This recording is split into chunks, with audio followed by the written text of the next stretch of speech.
இப்போ ஃபஸ்ட்டு ஒரு ட்ரேடில் என்ட்ரி எடுக்கிறதுக்கு முன்னாடி கை நடுங்கிறது, ஸ்வெட் ஆகுறது, ஹார்ட் பீட் எகுறது, இது எல்லாமே நார்மலான ஒரு விஷயந்தான். ஒரு பிகினர் ட்ரேடராக இருந்தீங்கன்னா இது எல்லாமே ஒரு நார்மலான விஷயந்தான்.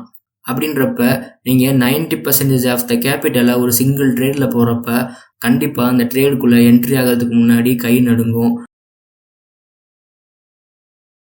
ஹலோ கைஸ், இந்த வீடியோவில் எதை பற்றி பார்க்க போகிறோன்னு பார்த்தீங்கன்னா, ஒரு ட்ரேடில் என்ட்ரி ஆனதுக்கப்புறம் நம்ம கை பார்த்தீங்கன்னா நடுங்கும், ஸ்வெட் ஆகும், ரொம்ப ஹார்ட் பீட் பார்த்தீங்கன்னா ரொம்ப எகுரும்.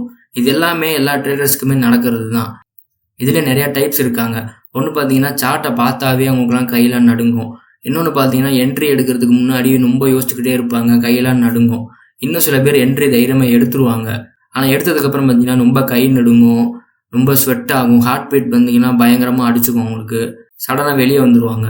ஸோ இதெல்லாம் எதனால் நடக்குது, இது எப்படி ஓவர் கம் பண்ணலான்னு சொல்லி தான் இந்த வீடியோவில் பார்க்க போகிறோம். இது பார்த்தீங்கன்னா ட்ரேடிங் சைக்காலஜி பார்ட் 2 தான். ஸோ பார்ட் 1 பார்க்கலன்னா மறக்காமல் பார்த்துட்டு வாங்க, டிஸ்கிரிப்ஷனில் லிங்க் இருக்குது. ஸோ இந்த வீடியோ பார்க்குறதுக்கு முன்னாடி மறக்காமல் சப்ஸ்கிரைப் பண்ணிவிட்டு பாருங்கள், லைக் பண்ணிவிட்டு பாருங்கள் அண்ட் கமெண்ட் பண்ணிவிட்டு பாருங்கள். இப்போ வாங்க வீடியோக்குள்ளே போகலாம். இப்போ ஃபஸ்ட்டு ஒரு ட்ரேடில் என்ட்ரி எடுக்கிறதுக்கு முன்னாடி அண்ட் என்ட்ரி எடுத்ததுக்கு பின்னாடி இந்த 2 டைமிங்லையுமே உங்களுக்கு கை நடுங்குது, ஹார்ட் பீட் பார்த்தீங்கன்னா ரொம்ப எகுறுது, ஸ்வெட்டிங் ஆகுது ரொம்ப. இது எல்லாமே பார்த்தீங்கன்னா நேச்சுரல் தான். இது எல்லாமே நடக்கிறது தான் எல்லா ட்ரேடர்ஸ்க்குமே. அண்ட் முக்கியமாக பிகினர் ட்ரேடர்ஸ்க்கு இது ரொம்ப அதிகமாகவே நடக்கும். அப்போ எக்ஸ்பீரியன்ஸ் ட்ரேடர்ஸ்க்கு இது நடக்காதான்னு பார்த்தீங்கன்னா சம்டைம்ஸ் பார்த்தீங்கன்னா அவங்களுக்குமே இது நடக்கும். நீங்கள் உடனே யோசிக்கலாம், அப்போ பிகினர் ட்ரேடராக இருந்தாலும் அவங்களுக்கு கை நடுங்கும், எக்ஸ்பீரியன்ஸ் ட்ரேடராக இருந்தாலும் கை நடுங்கும், அப்போ எப்படி தான் இதை ஓவர் கம் பண்ணுறது, இதை பண்ணவே முடியாதுல்ல அப்படின்னு நீங்கள் யோசிக்கலாம். Beginner trader and experience trader இந்த 2 பேர்த்துக்குமே இந்த ஒரு விஷயத்தில் பார்த்தீங்கன்னா ரொம்பவே மேட்ச் ஆகும். அது எந்த விஷயம்னு பார்த்தீங்கன்னா lot size. First of all எல்லா எக்ஸ்பீரியன்ஸ் அண்ட் ப்ரொஃபஷனல் ட்ரேடர்ஸ்க்குமே இந்த மாதிரி ஸ்வெட் ஆகிறது, கை நடுங்கிறதுலாம் நடக்கவே நடக்காது. நீங்கள் ஒரு பிகினராக இருக்கிறப்ப கன்ஃபார்மாக இது நடக்கும். ஆனால் நீங்கள் அதை தாண்டி எக்ஸ்பீரியன்ஸ் அண்ட் ப்ரொஃபஷனல் இன்னும் ஆகிறப்ப உங்களுக்கு கண்டிப்பாக இந்த மாதிரி ஸ்வெட் ஆகிறது, இந்த மாதிரி நீங்கள் பேனிக்கெலாம் ஆக மாட்டீங்க. ஆனால் எப்போ ஒரு எக்ஸ்பீரியன்ஸ் ட்ரேடர், ப்ரொஃபஷனல் ட்ரேடர்ஸே பேனிக் ஆவாங்கன்னு பார்த்தீங்கன்னா லாட் சைஸ் அதிகமாக எடுக்கிறப்ப தான். ஸோ சேம் அதே தான் பிகினர் ட்ரேடருமே. பிகினர் ட்ரேடர் பொறுத்தளவுக்கு சின்ன லாட் கூட பெரிய லாட் மாதிரி தான் தெரியும். இப்போ நம்ம beginner trader and professional trader இந்த மாதிரி பேச வேணாம், பொதுவாகவே பேசலாம். ஸோ இப்போ நமக்கு ரீசன் தெரிஞ்சிருச்சு, எதனால நமக்கு இந்த மாதிரி பேனிக் ஆகுது, எதனால நமக்கு கை நடுங்குது, ஸ்வெட் ஆகுது அப்படின்னு சொல்லிட்டு. இது எல்லாத்துக்கும் காரணம் நம்மளோட லாட் சைஸ் தான். எப்போ லாட் சைஸ் வச்சு இந்த மாதிரி எமோஷன்ஸ் ப்ளே பண்ணுதுன்னு பார்த்தீங்கன்னா உங்களோட கேபிட்டல் ஒரு 10K இருக்கும். ஆனால் நீங்கள் எடுத்திருக்க லாட் சைஸ் பார்த்தீங்கன்னா அரௌண்ட் 9K கிட்ட எடுத்து வச்சுருப்பீங்க, ஒரு 1000 rupees தான் பேலன்ஸ் இருக்கும். இந்த மாதிரி எடுக்கிறப்ப கண்டிப்பாக எமோஷ்னலி ரொம்பவே வீக் ஆவீங்க.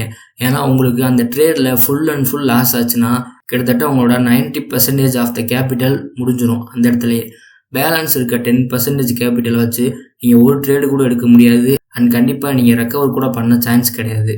அப்படின்றப்ப நீங்கள் 90% ஆஃப் த கேபிட்டலை ஒரு சிங்கிள் ட்ரேடில் போகிறப்ப கண்டிப்பாக அந்த ட்ரேடுக்குள்ளே என்ட்ரி ஆகிறதுக்கு முன்னாடி கை நடுங்கும். ட்ரேடுக்குள்ளே என்ட்ரி ஆனதுக்கப்புறம் ரொம்பவே பயப்படுவீங்க, வெறுத்து கொட்டும், ஹார்ட் பீட் பார்த்தீங்கன்னா எகுரும், எல்லாமே கண்டிப்பாக நடக்கும். ஏன் சொல்கிறேன்னா, இப்போ மார்க்கெட் இங்கேருந்து இவ்வளோ தூரம் போச்சுன்னு வைங்களேன், உங்களுக்கு ஒரு 5000 rupees கிடைக்கும். இதுவே அகைன் ரிவர்சல் ஆச்சுன்னா அதே 5000 rupees லாஸ் ஆகும் உங்களுக்கு. ஏன்னா நீங்கள் அதிக லாட் எடுத்திருக்கீங்க.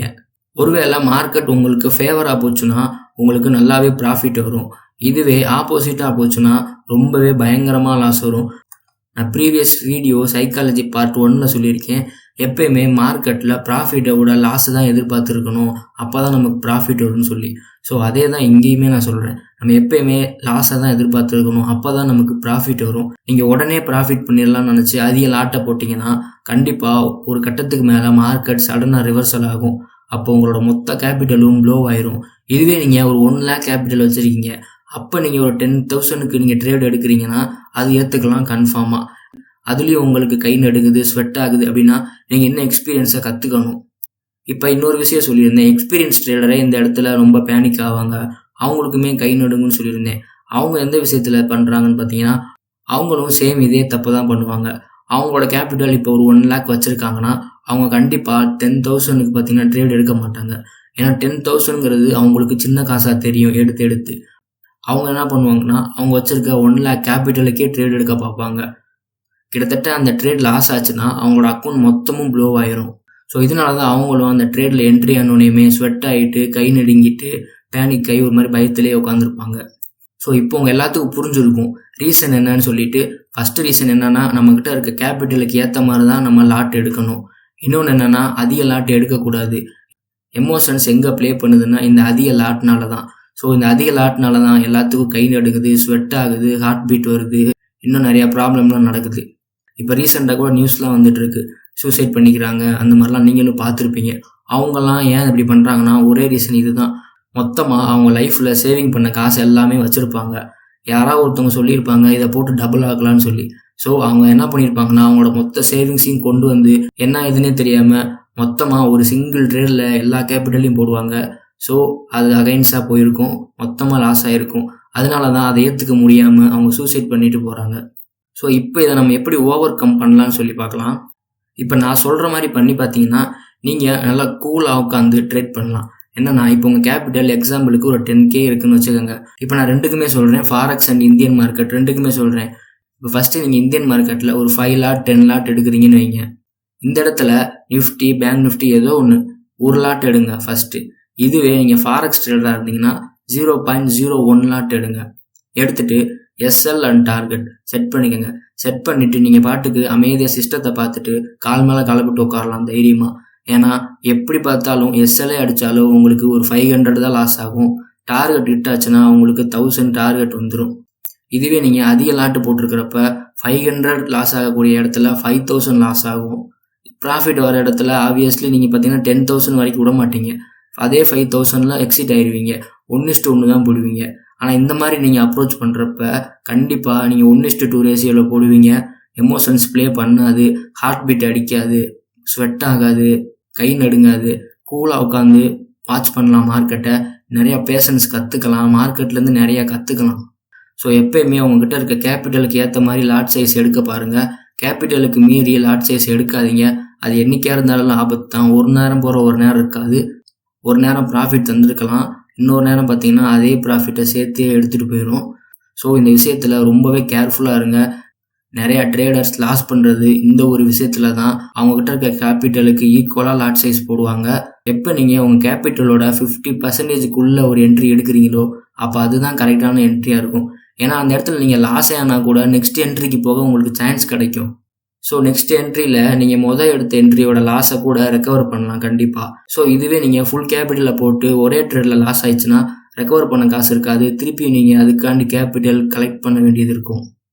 ஸோ இப்போ நம்ம ஒரு கன்க்ளூஷனுக்கு வந்துடலாம். இது முழுக்க முழுக்க என்னோட ஓன் எக்ஸ்பீரியன்ஸை தான் நான் ஷேர் பண்ணியிருக்கேன். இது எல்லாமே எனக்கும் நடந்திருக்குது. நானும் அதை ஓவர் கம் பண்ணி தான் வந்துட்டுருக்கேன். ஸோ எப்பயுமே உங்கள் கேபிட்டலுக்கு ஏற்ற மாதிரி லாட் சைஸ் எடுக்க பாருங்கள். அதிக லாட் சைஸ் எடுக்கவே எடுக்காதீங்க. நிறைய ட்ரேடர்ஸ்க்கு கை நடுங்கிறது, ஹார்ட் பீட் அடிக்கிறது, ஸ்வெட் ஆகுறது, இன்னும் நெஞ்சு வலிக்கிறது, இது எல்லாத்துக்கும் காரணம் இந்த மாதிரி அவங்க கேபிட்டலுக்கு ஈக்குவலான லாட் சைஸ் எடுக்கிறது தான் காரணம். ஸோ எப்பயுமே லாட் சைஸை கம்மியாக எடுக்க பாருங்கள். கூல் அண்ட் காமாக உட்காந்து மார்க்கெட்டை வாட்ச் பண்ணி ட்ரேடிங் பண்ணுங்கள். நெக்ஸ்ட்டு ஒரு நல்ல வீடியோவில் உங்களை பார்க்குறேன். Bye guys, happy trading.